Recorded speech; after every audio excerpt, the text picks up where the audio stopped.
Hey, let's get going. Let's get it going.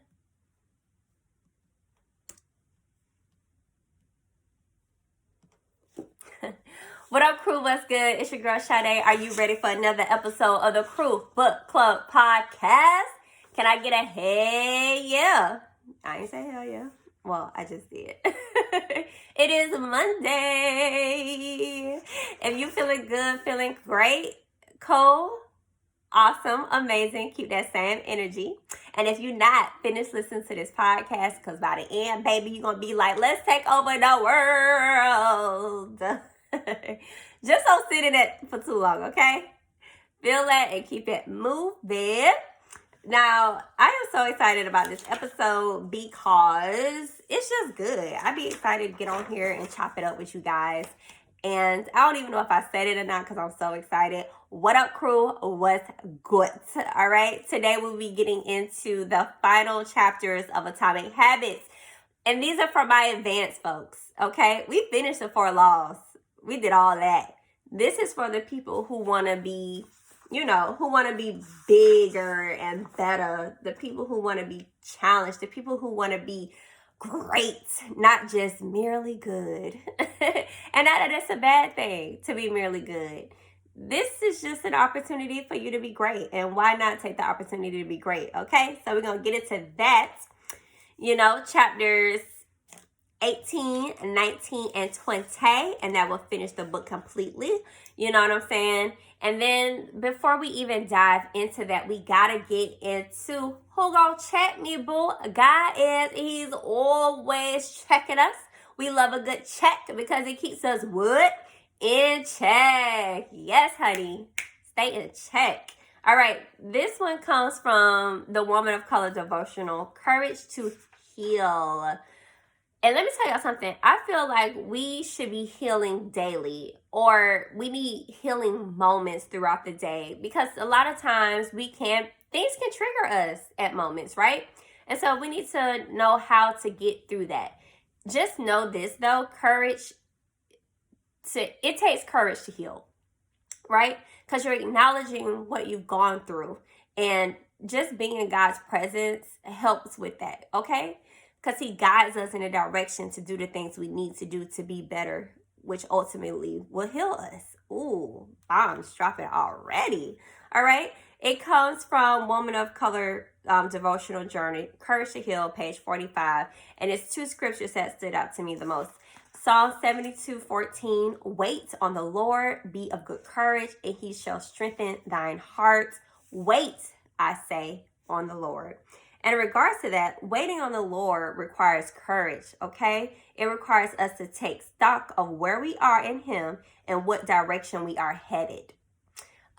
I think we talked about this so many times about when we're in a state of confusion or not knowing or the unknown, uncertainty, and all those things, worry. And when our faith is being tested, it's like, let's make sure we're really in his presence so he can help us with our next direction. And waiting on him is so important because we be so steadfast that we need it now. When God is like, hold on, sis. Wait. I got you. All right. And the second scripture that checked me was Psalms 18, 1-6. And it was like, okay, God, you coming for me. And the main part of that scripture was the key to finding the courage to heal is having an intimate relationship with God. Cry out to God and he will hear you. Sometimes we don't think God hearing us, or in that moment we might feel such a combustion of energy and emotion. And if you don't feel like you don't want to be no crybaby, be a crybaby for him. Like, cry out to God. There's been times where I've been going through stuff and I remember when I was working at a job and I was going through a breakup and I was trying to hold it together all day. Time I opened my apartment door, I just bust out and started crying. And in that moment, I literally felt like God came and comforted me. And you can only get that as if you're in his presence and you don't know what that looked like. So it's worth it. So take some time, spend time with God, cry out to him. At the same time, wait on him. So you know exactly the direction that you're going in is from him. All right. So that was really cool. I really like the highlights of the passage of Courage to Heal. And also, it gave me a prompt question. It said, what are 5 ways you can heal? These are my 5. Pray to God regularly, be around family and friends, work out, read, listen to things that can help me heal, particularly my mindset, like the books we talk about in the book club on the crew, and getting into therapy. Okay? Like, that's all things of healing. And also having those things regularly in your task daily, it brings such an extra peace. Like, and I can tell when I didn't read my Bible or when I'm frustrated and I'm like, okay, no, I need to go in God's presence, because my mind start worrying and going all different kind of what ifs and scenarios and doubt. And I'd be like, okay, let me get in God's presence so I can check myself. So yeah, so try to think of those ways of healing, because like I said, I feel like we need to heal daily. In those moments that we get triggered, at least we know what we should be doing to be able to heal. And therapy is bomb.com. And like you all know, well, you should know. And if you don't know, let me tell you about it. I am partnered up with betterhelp.com. That is professional therapy. And you get 10% off your first month of professional therapy. You want to have a good habit. You want to start a new habit. You want to try something new because you feel like you don't try everything else.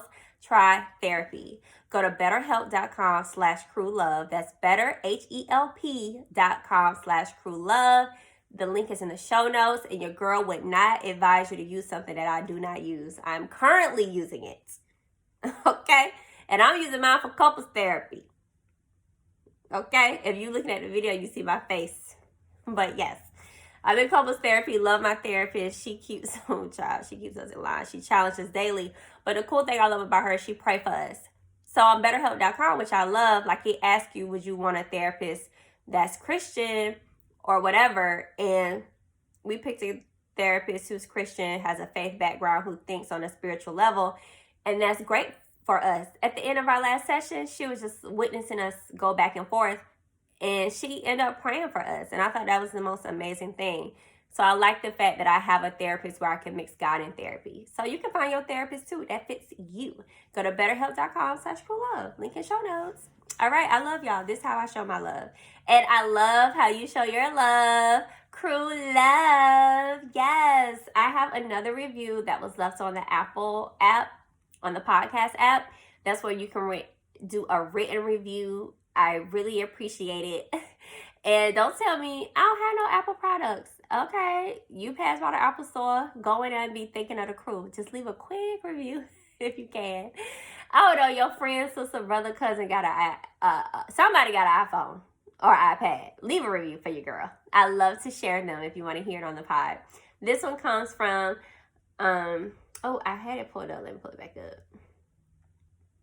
This one comes from Harley78, and the title is Episode 5. OG, Episode 5 hit me like a ton of bricks. This is so powerful. I love the Crew Book Club and always look forward to hearing my weekly Crew Book Club pod. Amazing. Hold on, what was Episode 5? Episode 5. Oh, this was good. Watch out, fear. Here we come. We, the crew, we coming. What up, fear? What's good? I'm gonna listen to this. I recently had somebody ask me, do I re-listen to the episodes? If you tell me an episode that hit you like that, I'm definitely gonna listen again. I encourage you to encourage me, child. We in this together. All right, so that was the Crew Love. Thank you for the review. Like, share, tell a friend, all of that good stuff. I appreciate the Crew Love. Leave your Crew Love review on Apple, and I will share it with the rest of the crew. All right, so for no further ado, let's get into advanced tactics. How to go from being merely good to truly great. And let me tell you, it's okay to just be merely good. Specifically, if you wasn't good 2 days ago. Like, you getting better. Like, one step at a time, bro. Sis, come on now. And listening to this podcast weekly and reading the books and gaining knowledge, is you becoming truly great. So let's get into it. Chapter 18, the truth about talent, when genes matter and when they don't. All right. On page 218, let's start there. Let me tell y'all this though. Let me ask you this question. Do you know what you're really good at naturally? For a minute, I didn't know that for a very long time. Because it could really be a secret sauce. And I feel like I've just discovered like what I feel like I do good naturally. It's talk. Like I love being on the mic. I love encouraging people. Like I do that naturally. So I liked how we talk about this in the book. On page 218, it says, the secret to maximizing your odds of success is to choose the right field of competition. This is just as true with habit change as it is with sports and business. Habits are easier to perform and more satisfying to stick with when they align with your natural inclinations and abilities. Okay? Embracing this strategy requires the acceptance of the simple truth that people are born with different abilities.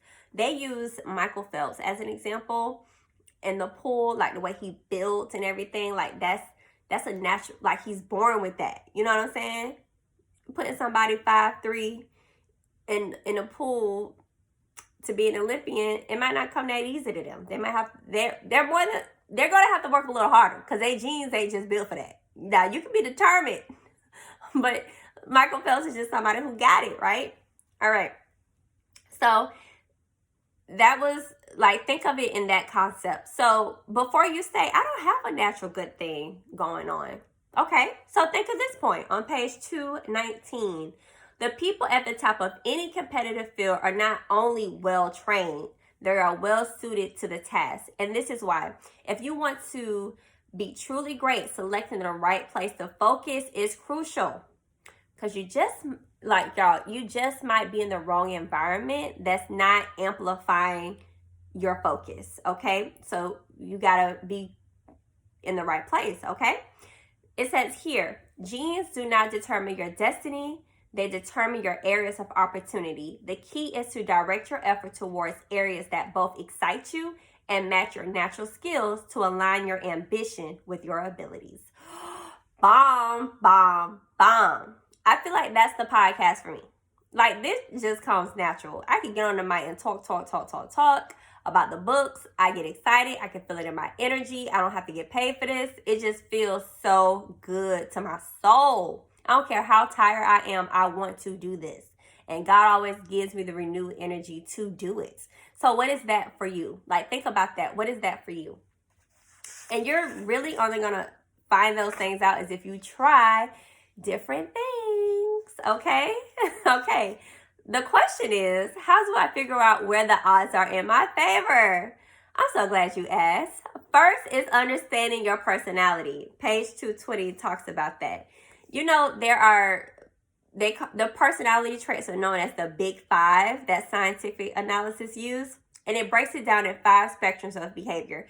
Now, y'all tell me which one you are, or you tell yourself, or DM me and tell me. I don't care. I want to know. I'm nosy. All right, I'm going to tell y'all mine after I read them all. First one, openness to experience. You go from curious and inventive on one end to cautious and consistent on the other. Or this one. Oh, this is when I should have practiced my big words. Conscious. Oh, shoot. Oh, gosh. Consentiousness? Ooh. Y'all don't pick on me. Consentiousness.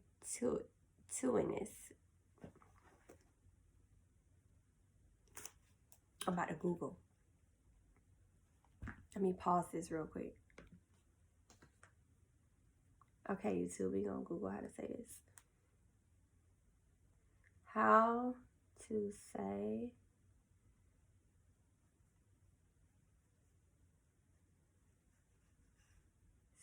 CONSCI.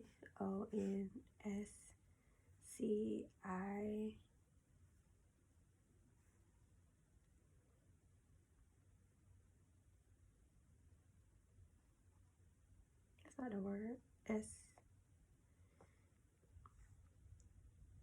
CONCIENTIOUSNess.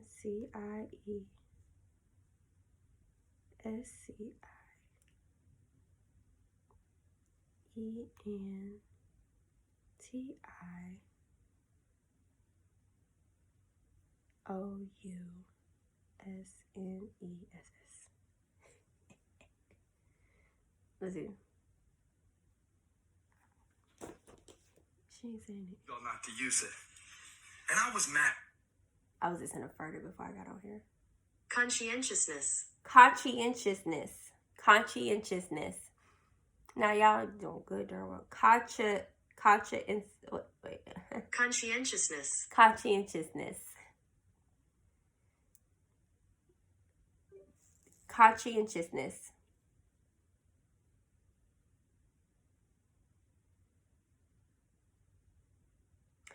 It kind of tells you, you can practice it and it'll tell you if you said it wrong. Conscientiousness.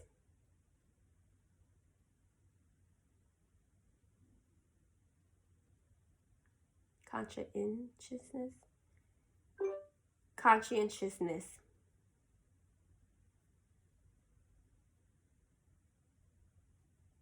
It says I did better. I'm not gonna play with y'all. Okay. Let me get better recording.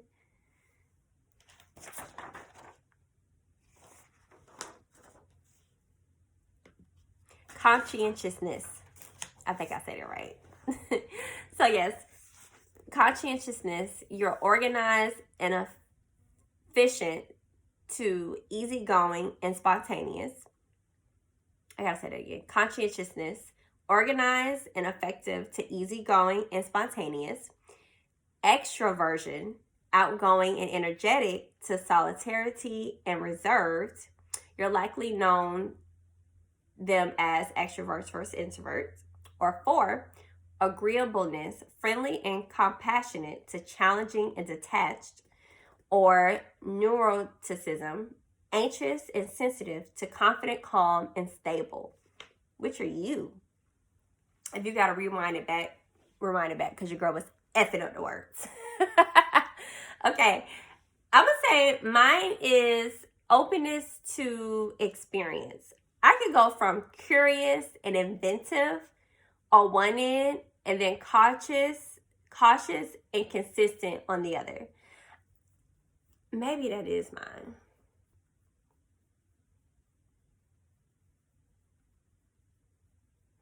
Or maybe I'm neuroticism, anxious and sensitive to confident, calm, and stable. I don't know. I'm gonna sit on that a little bit. But anywho, those are your, that's the 5 spectrum of behaviors your personality sits on, okay? So people who are high in agreeableness is kind, considerate, and warm. They also tend to have higher natural oxytocin levels. A hormone that plays an important role in social bonding, increases feelings of trust, and can act as a natural antidepressant. Okay. Or it can be, this is an example of neuroticism. People who are high in neuroticism tend to be anxious and worry more than others. This trait has been linked to hypersensitivity. The portion of the brain is responsible for noticing threats. Maybe I'm not that. Okay, another example is, a person who is conscientious will be less likely to be orderly by nature and may need to rely more heavily on environment design to stick to good habits. Okay, I can see that. Or maybe we have a little bit of that in me, like everything. Maybe you're a pot of soup. Okay, so that's where environment design is strategy. Environment design is very important for someone who's conscientious. These are really good to know. I'm gonna sit on these a little bit, but either way, our habits are not solely determined by our personalities, but there is no doubt that our genes nudge us in certain directions. The takeaway is that you should build habits that work for your personality. All right.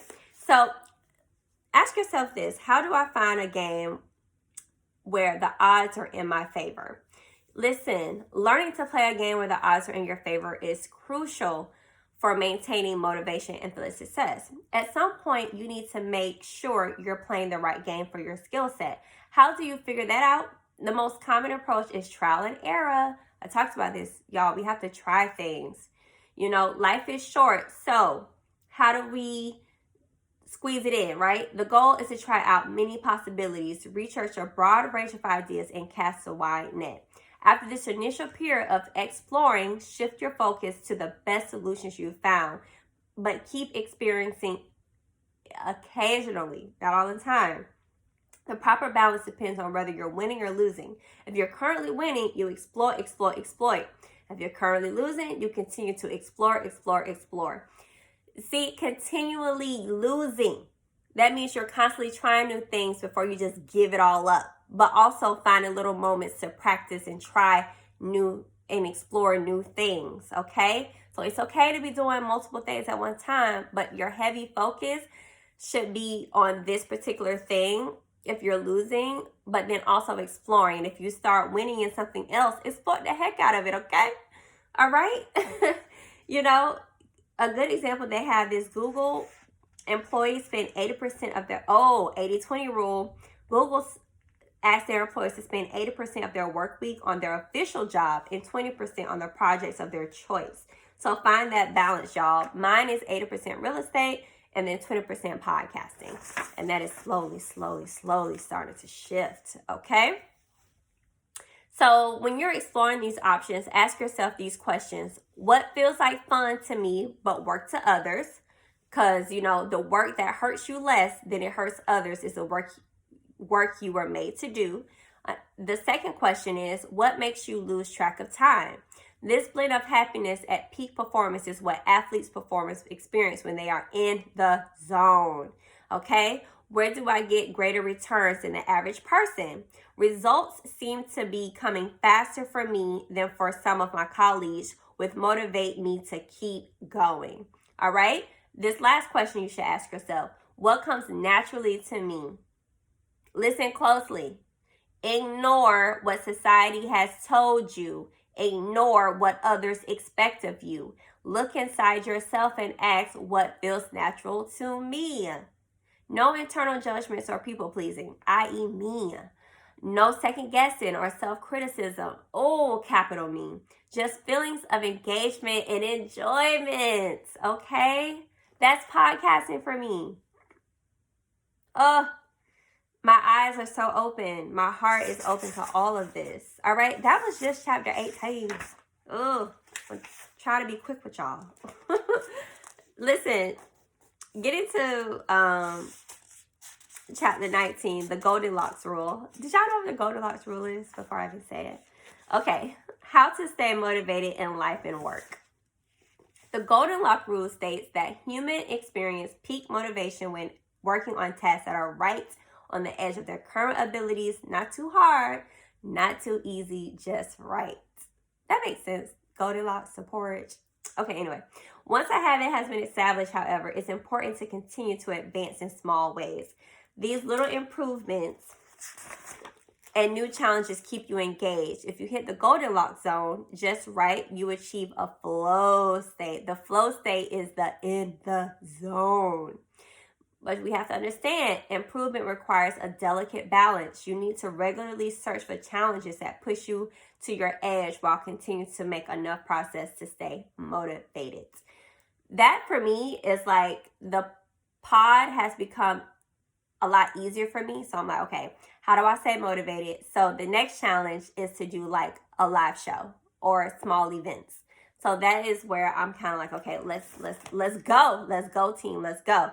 All right. So that was one of the biggest things that hit for me in chapter 19. Also, it talks about how to stay focused when you get bored working on your goals. We've all been there. And this one sentence summed it up for me.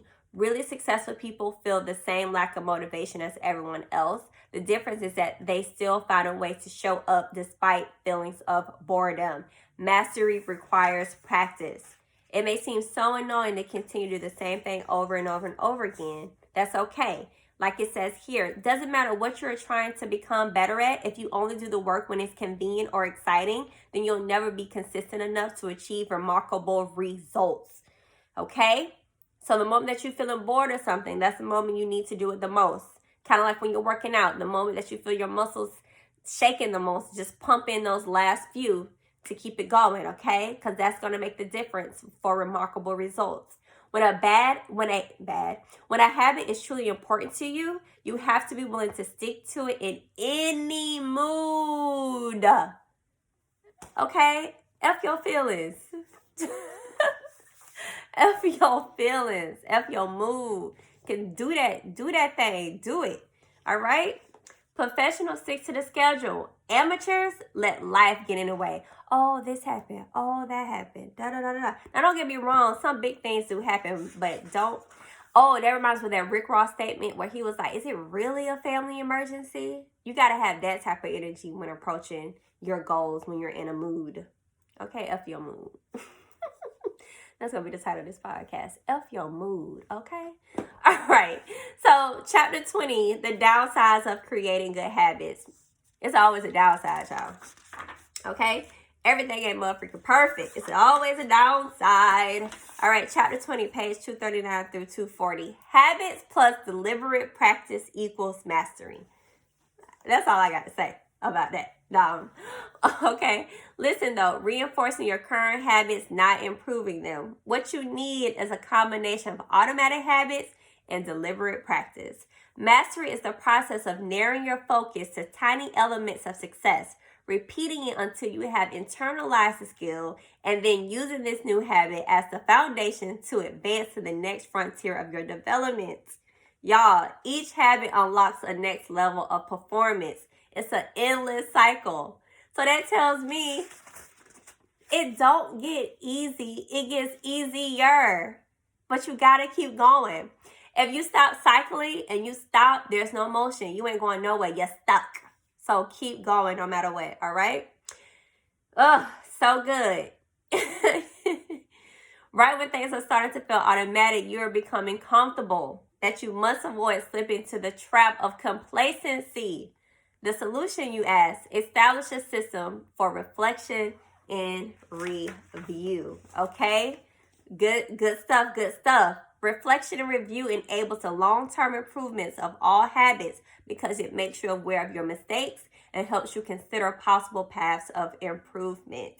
He likes to do something called an annual review, where each year he asks himself these 3 questions. What went well this year? What didn't go so well this year? And what did I learn? I recommend doing this quarterly to keep yourself in check. There's a book about that, The 12-Week Year. We'll talk about that on another episode. And also, he does this though. Every 6 months, he does a integrity report. It helps him realize where I went wrong and motivates me to get back on course. This is a perfect time. We're in the last half of the year. So this is a perfect time to do an integrity report. Realize where you're going wrong and what motivates you to get you back on track. Like, remember we talked about writing things down and making it plain? Go back and look at what you've written down in January so you can get remotivated. And doing that integrity report, ask yourself these 3 questions. What are the core values that drive my life and work? How am I living and working with integrity right now? And how can I set a higher standard in the future? An hour from now, how do you set that higher standard? Tomorrow, whatever it is, let's talk about setting a higher standard for our future. All right? Another thing in chapter 20, the last thing I'm going to discuss in chapter 20, how to break the beliefs that hold you back. There's so many beliefs that we think we believe in that's holding us back. Listen to this. Repeating a habit is essential to build up evidence of your desired identity. As you latch on to a new habit, however, those same beliefs can hold you back from the next level of growth.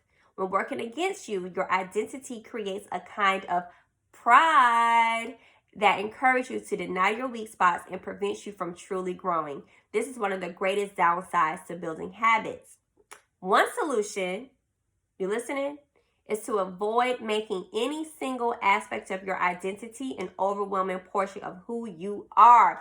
Ding, ding, ding, ding, ding, ding, ding, ding, ding. That's literally what I have here written in the book. Ding, ding, ding. Okay? I am just not one thing. Okay? Don't get caught up into that.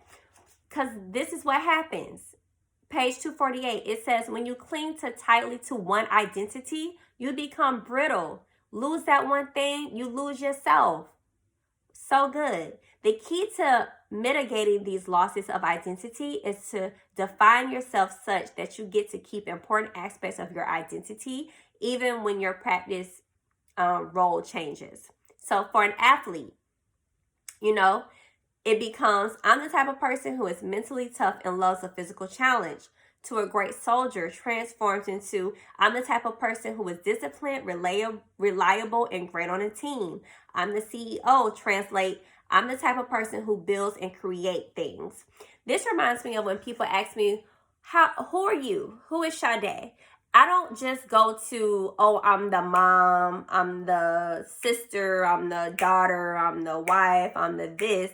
I come from a place of, I am a strong, organized, effective, and efficient person, which allows me to be a great mom, a great wife, a great realtor. You know what I'm saying? A great podcaster. So try to find ways to not define yourself of what you do, but define the things of that make you who you are to be able to do what you do. I hope that makes sense. Okay. All right.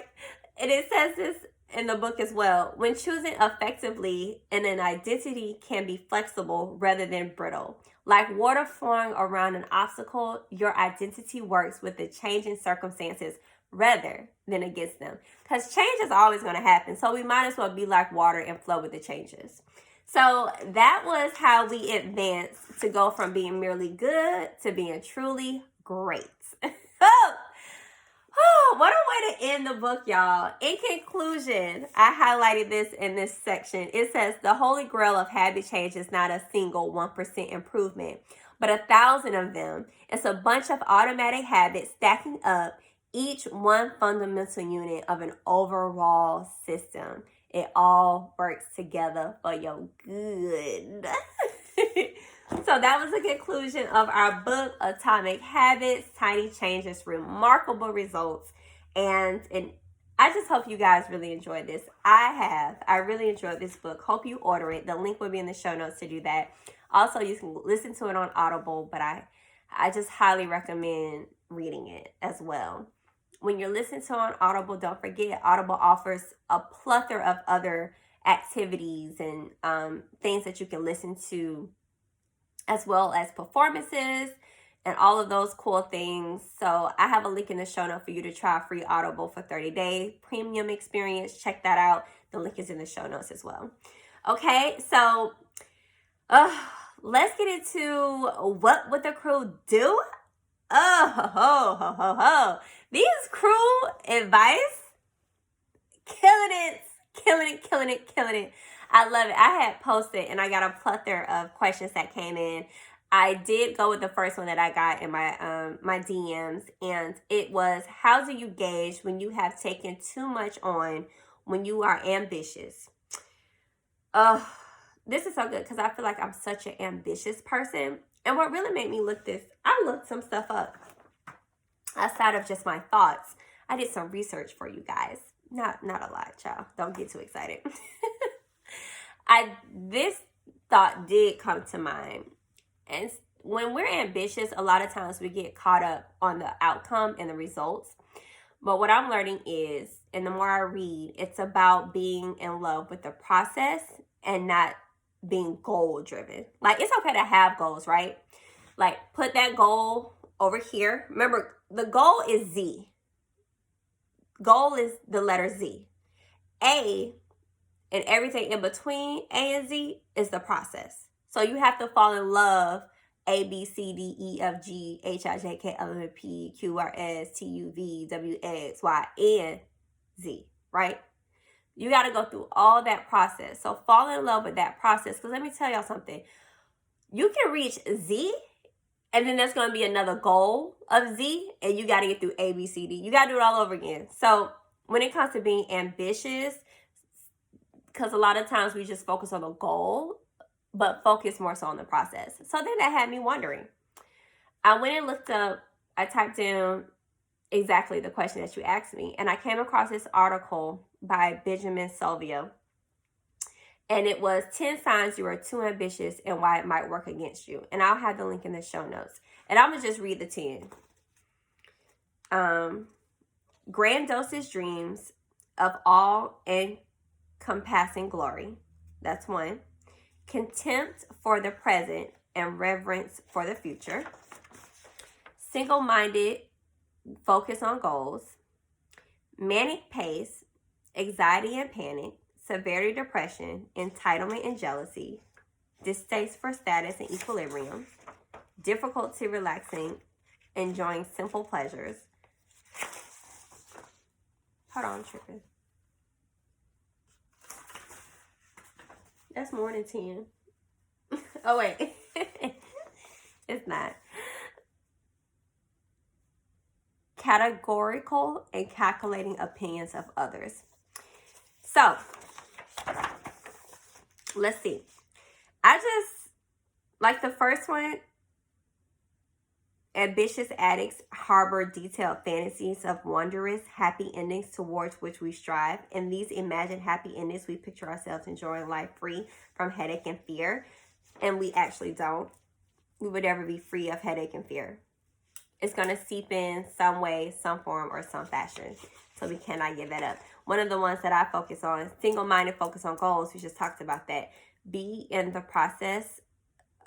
Be in love with the process and not be so goal-driven. And we have to catch ourselves, because when we feel like we're so ambitious, we feel like we're entitled to the success. We got to be careful with that. All right. So click the article, read it.